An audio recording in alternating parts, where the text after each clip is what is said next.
À son arrivée à une réunion de campagne organisée par les représentants de la communauté Peul à la Penty Town Community, un quartier populaire de la capitale Monrovia, le vice-président du Libéria Joseph Boakai s'est dit ce dimanche très confiant de l'emporter mardi lors du second tour de l'élection présidentielle. La victoire est mienne. Oui, je le sais. Je suis très confiant. Prévu initialement le 7 novembre, le second tour a été repoussé au lendemain de Noël après le rejet de ses recours. J'ai dit que nous allons veiller à ce qu'aucun étudiant de ce pays ne reste assis sur le plancher pour apprendre, qu'aucune voiture ne se coince dans la boue sur une route. Nous allons nous assurer de commencer à créer des emplois immédiatement en fabriquant nos propres meubles pour nos bureaux et nos biens. Un certain nombre de choses, ce sont celles-là qui vont être mises en place. Les bureaux de vote seront ouverts mardi de 8h à 18h GMT aux quelques 2,1 millions d'électeurs inscrits. Les premiers résultats sont attendus quelques jours plus tard. Pour rappel, arrivé en deuxième position lors du premier tour de la présidentielle le 10 octobre dernier avec 28,8% des voix, contre 38,4% pour George Weah, le vice-président sortant Joseph Boakai a contesté pendant des semaines ce résultat devant la Commission électorale nationale, puis devant la Cour suprême, arguant que le scrutin avait été entaché de fraude et d'irrégularité.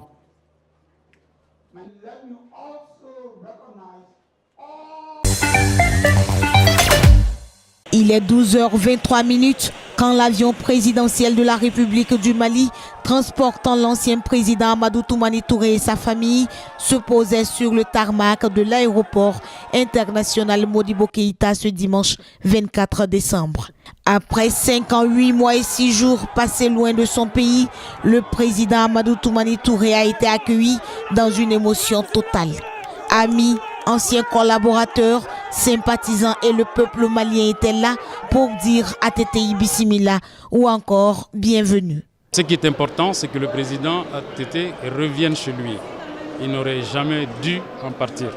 Aujourd'hui, c'est la joie de tous les Maliens et j'espère que sa venue, par la grâce de Dieu, va porter bonheur au Mali pour que la tranquillité et la quiétude reviennent au Mali.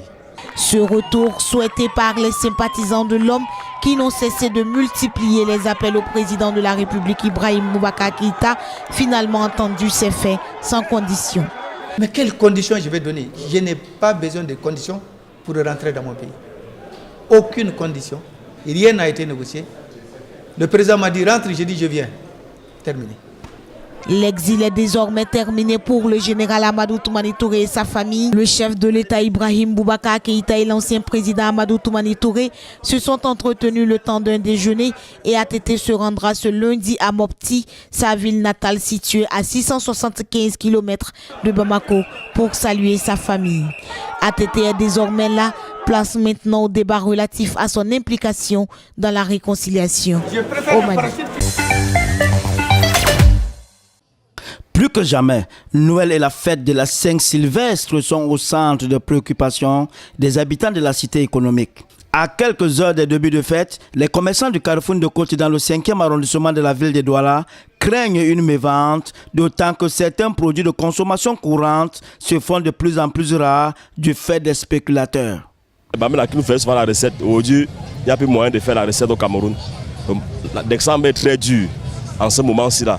C'est encore timide et lent, parce que l'année passée, à pareil moment, c'était déjà, il y avait de l'affluence, et cette année c'est lent.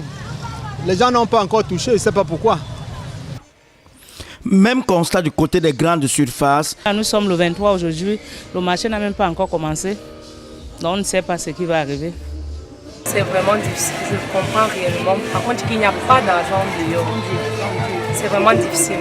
L'immense foule qui s'y trouve laisse entrevoir l'imminence des fêtes de fin d'année. Jouets, guirlandes, décorations, sapins de Noël, vêtements et autres accessoires pour enfants jalonnent les différents acteurs. Ces articles sont pour certains entre les mains des commerçants et pour d'autres à même le sol. La nouvelle génération vit à l'heure des nouvelles technologies et le moins que l'on puisse dire, c'est que les enfants vont être gâtés pour cette fin d'année 2017 avec tous ces jouets high-tech. Plus de 2 mois après le premier tour, les Libériens sont appelés à se rendre aux urnes pour le second tour ce mardi. Ils sont donc 2,1 millions d'électeurs à voter pour élire leur futur président lors de ce scrutin. Un scrutin qui oppose l'ancien footballeur George Weah au vice-président sortant Joseph Boakai et qui se déroule sous le regard de nombreux observateurs. Well, we are all set to observe this runoff election. Eh bien, nous sommes prêts à observer ce second tour des élections comme nous l'avons fait lors du premier tour le 10 octobre, où nous allons déployer plus de 2000 observateurs électoraux. Cette fois-ci, nous allons déployer plus de 1000 observateurs électoraux. This time around, we'll be deploying over 1,000. Initialement prévu le 7 novembre, le second tour avait été suspendu in extremis par la Cour suprême à la suite d'une multitude de plaintes et recours infructueux en justice. Celui qui remportera l'élection succédera à Ellen Johnson Sirleaf, la seule femme présidente de la République en Afrique. Il n'y a quasiment pas eu de campagne pour le deuxième tour, puisque celui-ci n'a été confirmé que mercredi dernier. 75% des 2 millions inscrits s'étaient rendus aux urnes lors du premier tour. Le résultat est attendu d'ici samedi.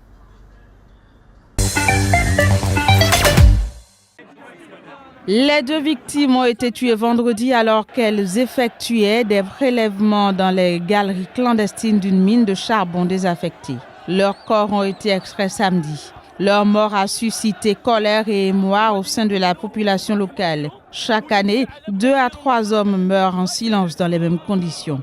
D'où cette manifestation à leur funérailles. Une manifestation destinée à dénoncer l'abandon de la ville et les conditions de vie difficiles de ses habitants. Les manifestants ont notamment dénoncé l'injustice et la marginalisation de cette localité située à une 60aine de kilomètres de la ville d'Oudja, capitale de la région de l'Oriental. La ville de Gerada est connue pour avoir longtemps abrité une importante mine de charbon où travaillaient encore de nombreux ouvriers au moment de l'annonce de sa fermeture à la fin des années 90. L'activité minière constituait alors la principale ressource des habitants dont le nombre est passé depuis cette date de 60 000 à moins de 45 000.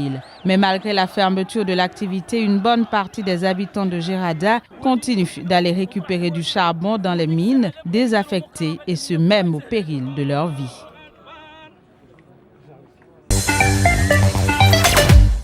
Dans la nuit de dimanche à lundi, des hommes armés ont attaqué dans la province du Nord Kivu, dans l'est de la République démocratique du Congo, une propriété appartenant au président Joseph Kabila. La supériorité numérique a joué en faveur des assaillants, plus nombreux face à seulement 2 gardiens. Résultat, un policier a été tué, son corps brûlé et les 3 grands bâtiments érigés dans la propriété du président de la République ont été incendiés. Il faut dire que c'est la première fois qu'une propriété du chef de l'État est ainsi agressée. La présence supposée des militaires étrangers dans la propriété du président Joseph Kabila serait à l'origine de cette attaque, mais cela n'a pas été prouvé. Toutefois, dans une déclaration rendue publique ce lundi même, certains notables nandais, dont Julien Paluku Kaongia, le gouverneur du Nord Kivu, ont condamné avec fermeté ce qu'ils ont qualifié d'acte barbare.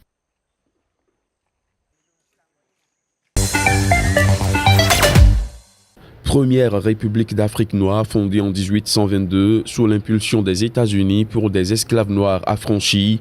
Indépendante depuis 1847, le Libéria a été l'un des 3 pays les plus affectés par l'épidémie d'Ebola qui s'est déclarée en Afrique de l'Ouest en décembre 2013. Cette épidémie qui a duré plus de 2 ans a causé plus de 4800 morts dans le pays. Après plusieurs années de forte croissance avec un sommet à 15,7% en 2007, l'économie libérienne a stagné entre 2014 et 2016, affectée par l'épidémie d'Ebola et la chute du prix des matières premières. Par ailleurs, les 14 ans de guerre civile quasi ininterrompue qu'a traversé le pays entre 1989 et 2003 ont fait quelques 250 000 morts et des centaines de milliers de déplacés. 2 guerres civiles qui ont provoqué l'effondrement de l'État, dévastant l'économie et les infrastructures industrielles. Malgré d'importantes ressources de minerais de fer, de caoutchouc et d'huile de palme, la majeure partie de la population manque de services de base comme l'électricité et l'eau courante. Devant un tel tableau, la priorité du prochain président est toute définie. Il s'agira de redresser l'économie en berne afin d'améliorer les conditions de vie des 4,7 millions de Libériens.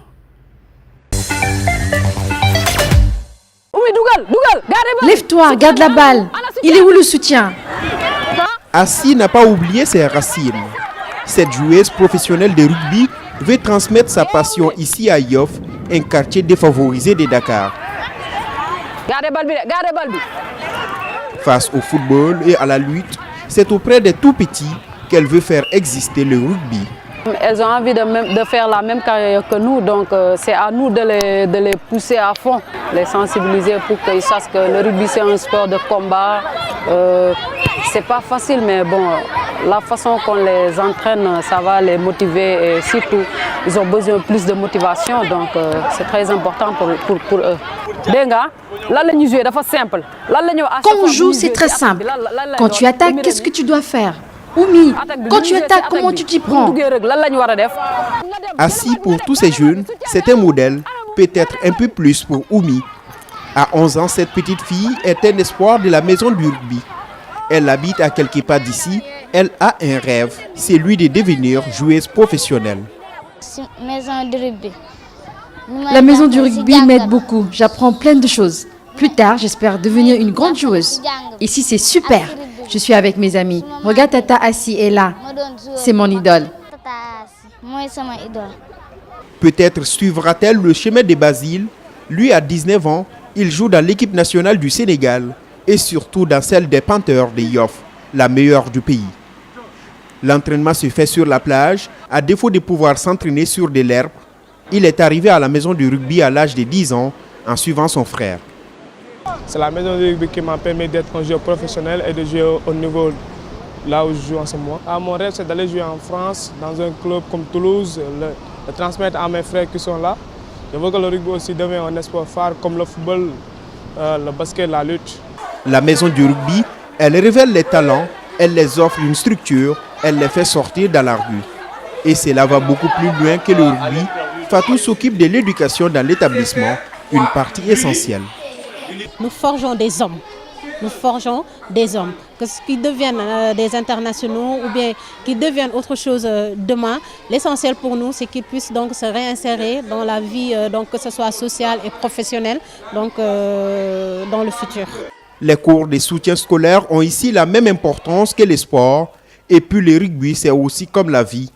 On prend des coups, on se relève comme au combat. À Yoff, peut-être un peu plus qu'ailleurs.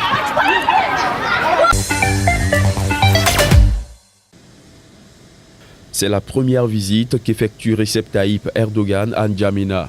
Au cours de sa visite, le président turc a rencontré son homologue tchadien Idriss Déby Itno. Leur entretien s'est soldé par la signature de 5 accords. Des accords qui concernent entre autres l'impôt sur le revenu, la coopération en matière de jeunesse et sport, la coopération technique et de développement, la promotion et la protection des investissements, ainsi que la coopération dans le partage d'informations et d'archives diplomatiques. Les deux chefs d'État se sont félicités de la parfaite convergence de vues entre leurs pays sur les questions internationales, notamment le terrorisme et le conflit israélo-palestinien. Le Tchad a sollicité l'engagement de la Turquie dans la recherche et l'exploitation pétrolière. Le pays a également sollicité Ankara pour la construction d'un aéroport à Djermaya, à une trentaine de kilomètres au nord de N'Djamena, mais aussi pour la construction d'un pont sur le fleuve Chari, au sud de N'Djamena. En marge de cette visite, un forum économique auquel ont pris part des entreprises et des hommes d'affaires tchadiens, ainsi qu'une centaine d'hommes d'affaires turcs, a été organisé.